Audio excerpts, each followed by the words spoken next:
اور سب سے پہلا اور بنیادی حق بیوی کا جو ایک شوہر کے اوپر واجب اور ضروری ہوتا ہے ادا کرنا، وہ ہے حق مہر، مہر دینا ہے۔ بہت سارے لوگ شادی کرنا جانتے ہیں، مہر دینا بھول جاتے ہیں، قبول کہنا تو جانتے ہیں، مہر دینا بھول جاتے ہیں۔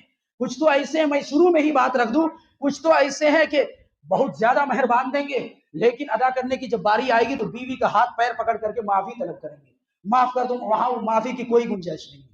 اگر آپ بیوی کو دباؤ ڈال کر کے یا ایک ایسی کنڈیشن میں آپ لے جاتے ہیں، فرض کر لیجئے شوہر کا انتقال بالکل قریب ہے، بستر مرگ پہ ہے، اب بیوی بیچاری کیا کرے گی؟ وہاں معاف نہیں کرے گی تو کیا کرے گی؟ ظاہر ہے کہ آپ ایسی کنڈیشن میں بیوی کو لے گئے ہیں جہاں بیوی کے پاس کوئی راستہ ہے ہی نہیں معاف کرنے کے سوا۔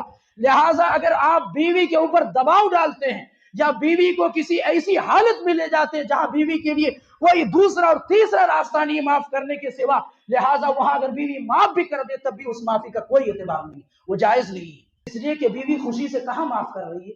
خوشی سے معاف کرے تب نہ معافی کی گنجائش شریعت نے بیان کیا، لیکن یہاں تو آپ دباؤ ڈال کے کر رہے ہیں۔